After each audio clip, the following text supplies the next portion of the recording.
Hey, this is Matt. Once again, welcome back to the videos. Another paid request this time for Wes. Thank you so much for that. And for those interested in requesting any type of videos, topics, reactions, commentaries, tier lists, re-reviews, what have you, feel free to send it either directly to my PayPal or join my Patreon. Both links are down below in the info box, and I will try to get to it as soon as I can.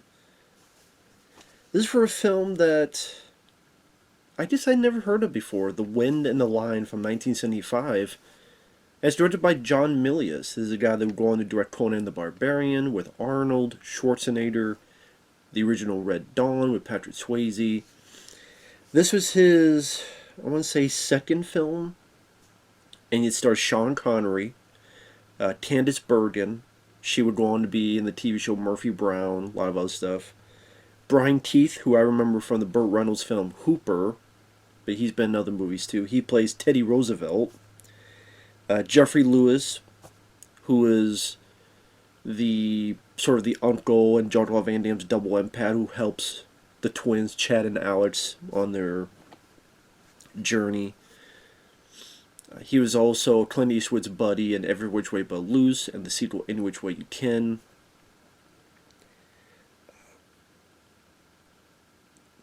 I'm trying to think if there's anyone else here I recognize. At least those are the more recognizable.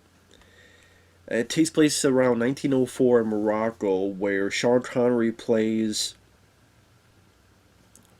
not a Scotsman, but the Razuli, a guy among the other people in Morocco who want to embarrass the Sultan because they're tired of the foreign pestilence. They're tired of the Sultan and everybody just letting all the foreign people come in and take what they want and do whatever.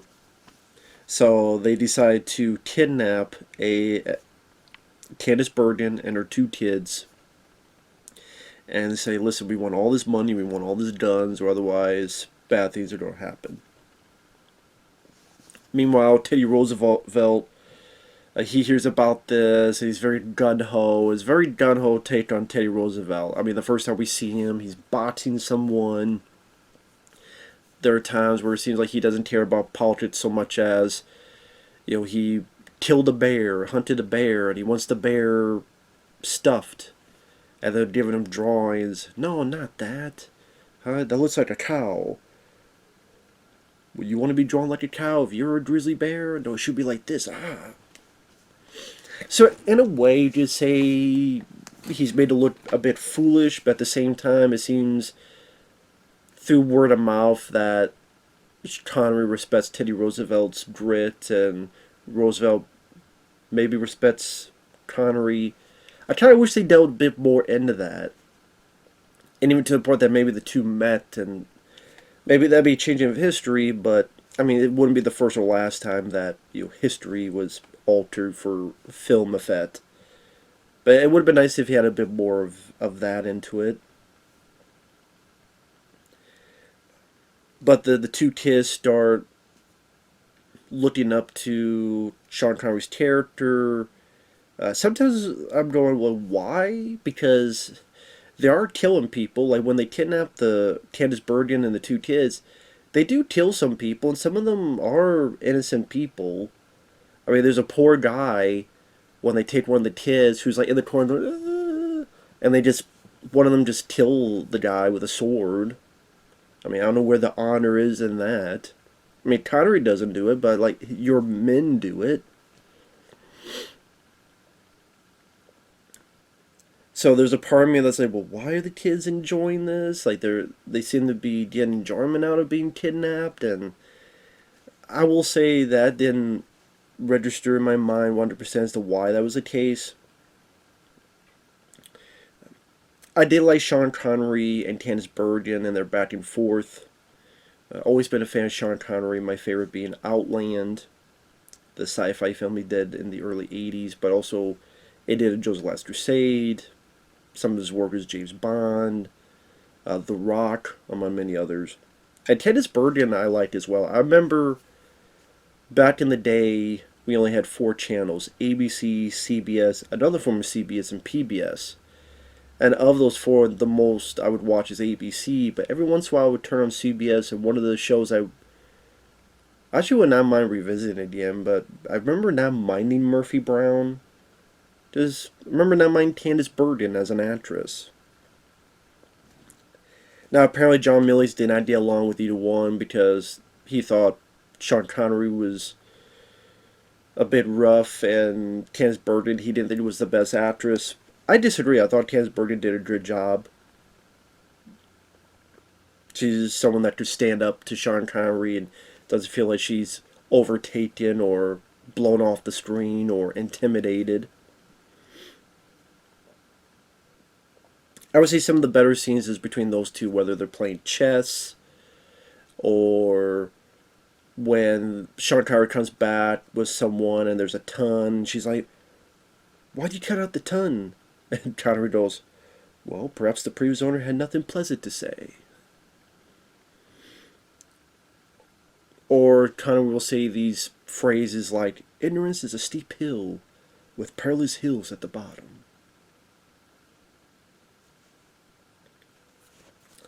And there's some nice positives to this. Jerry Goldsmith does a fantastic job on the score. It's always great to hear Jerry Goldsmith's music that I never heard before because I'm such a huge fan. I've said before that he is my favorite composer. John Carpenter is as well, but like someone who's a strictly composer, not like a director and composer, Jerry Goldsmith is tops. I even said if I had to pick, Jerry Goldsmith would be my pick because of the first three Rambo films, Star Trek the Motion Picture, Leviathan is a very underrated score, Runaway, another underrated score. I mean, he even did a good job in Teen Solomon's Mines, doing his version of Indiana Jones of a score. And in this movie, definitely captured the era and a bit of an adventure quality. Yeah, if you like Jerry Goldsmith, it's definitely music worthy to listen to. And some of the action scenes are well shot, with some pretty decent stunt work, including like early on. There's this crazy shot where a guy's on a horse, and him and the horse crash right through this.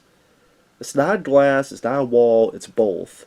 It's one of those things where there's pieces of wall, but then pieces of little glass in it. I don't know how to put it. It's that pattern where it's like, imagine a wall and a wall, and then there's a piece of glass, and another wall, and then a piece of glass. One of those structures, and they crash right through it. It's a real guy and a real horse crashing through. Looks like the horse fucking trips. There are other times where they, I'm sure there was some friction with the American Humane Society on this film. Which, I mean, no animal should be getting hurt because of a fucking movie. So, it's impressive to look at, but, you know, what are the costs of it? You know, that's what you have to look into.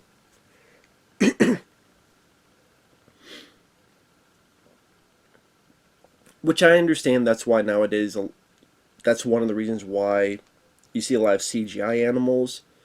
But on the flip side, if, for example, it's a fucking dog going over cars, no, that doesn't need to be fucking CGI. Talk to you, John Wick 4. And it's literally just a dog going over cars. I mean, John Wick 3 did that better. What about when the car smashes to a windshield? Well, don't have that in the fucking movie because then the dog just, "Oh, it was nothing," brushes off like John Wick of dogs and then goes on his day. But anyway, I already talked about that.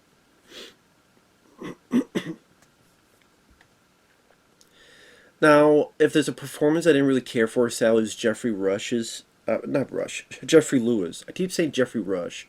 I meant Jeffrey Lewis. If I said Jeffrey Rush before, I apologize. Jeffrey Rush is a guy from, House on Haunted Hill, 1999, and many others. I meant Jeffrey Lewis. Jeff Lewis is the one from Double Impact and all this stuff. So a lot of times I get names mixed up. It just my fucked up head memory. So I meant to say Jeffrey Lewis. I did. He's the one that Every Which Way You But Lose, Any Which Way You Can, Double Impact. Jeffrey Lewis, Jeffrey Lewis, Jeffrey Lewis. Okay. Come on, brain. Can you remember that? Okay, thank you. Jeffrey Lewis's voice, it's like a snarl after you smoked 18 cigars. It's I talk like this. I don't know if that was really you needed that. Just Jeffrey Lewis's natural voice works perfectly fine, so I don't know why you needed this more of a snarl take on it. It just was more distracting. I will say the film does feel a bit long. I mean, it's 2 hours.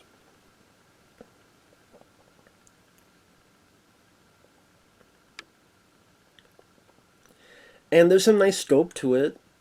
Like some of the scenes with Teddy Roosevelt when he's talking to crowds or trying to get men ready for perhaps a military intervention, which ultimately does happen.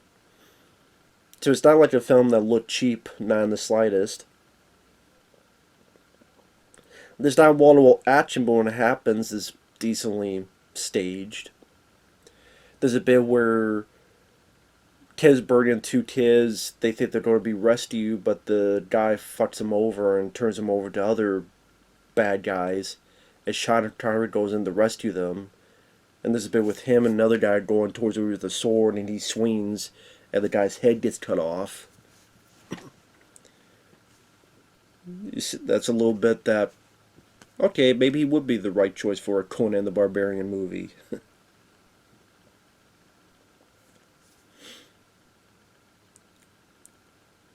And Connery, although when he first sees Candice Bergen and she laughed at him because he fell off a horse, he fucking slaps her.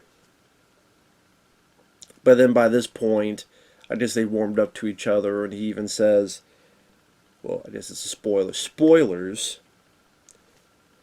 He says, well, I do not kill women and children. That's a silly question to ask.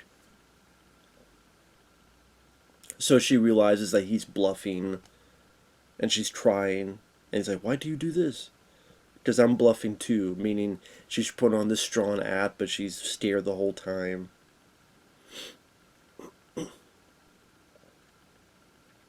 No, thankfully they didn't go into some romance where they start kissing and having sex or anything. Because in the hands of another filmmaker, a lesser script, that's easily what could have happened.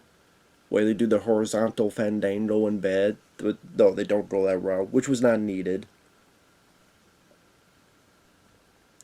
Instead, U.S. military interventions, U.S. comes in to take over some of the salt and shit.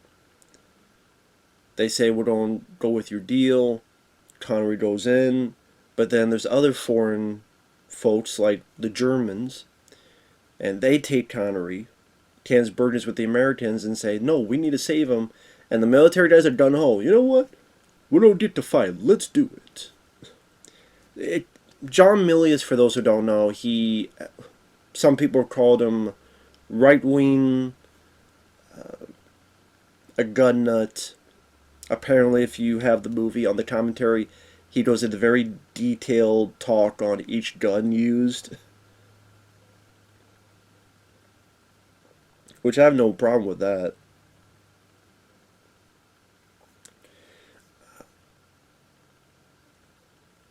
So maybe that's why the guys are very gung-ho to fight.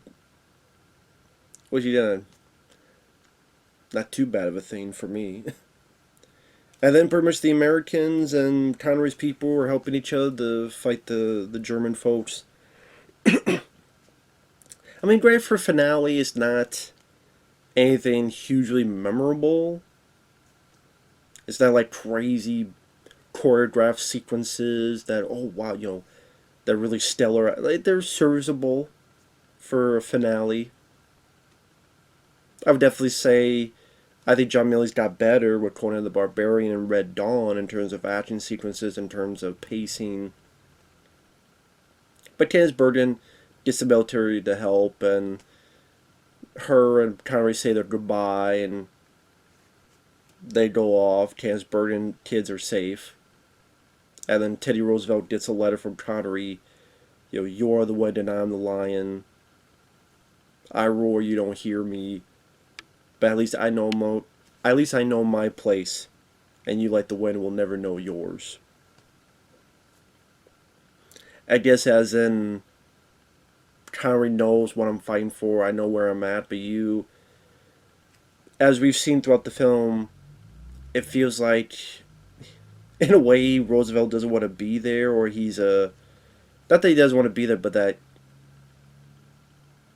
it's all this political game, and he doesn't really fit. It really does consistently show that he doesn't fit. Where they want to do all these politics, but he wants to go hunt, he wants to box, he wants to do all this other stuff. Like I said, I wish there was a bit more where there was a way that Brian Keith and Connery could have met with each other and talked with each other, and but I just, there was no way to do that. But oh, another guy that is familiar is John Huston, of course.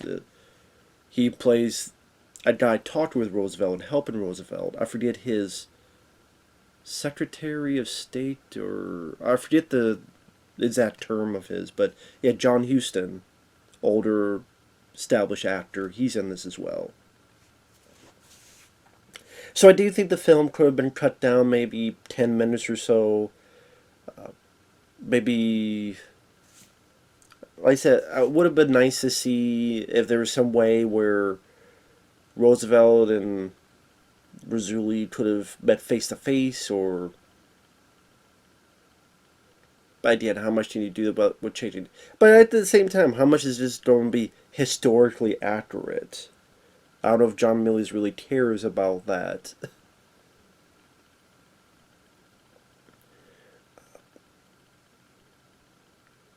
Like I said, I wish a little bit more understanding why the kids love this so much. Like maybe if there was a history with their dad. Because we actually, I don't remember them ever mentioning the kid's dad or her former husband, or if there's anything to that detail as to maybe why. Maybe they didn't have a good dad and they looked at this guy, like, despite what he does, to see like a better dad. Or something like that. I don't know. A stronger father figure. Oh, just something to make me understand why the kids love this more. Like I said, the beginning, when like some of the people they are killing are innocent, so it kind of makes me not really buy 100% Connery's honor talk.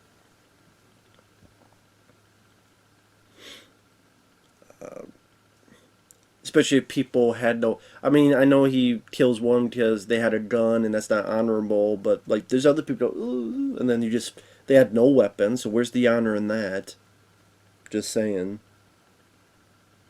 So there's little nitpicks here and there, but overall, like I said, liking the two leads, some of the action scenes and the sculpt pretty decently handled, especially if you're into those more older fashioned Lawrence of Arabia type of epics.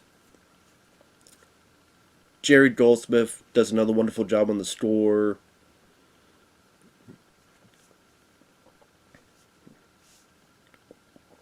I guess it does kind of make you wonder, what did Sean Connery really accomplish by the end? I mean, did it embarrass the Sultan? Maybe. I mean, the military came in and did some stuff.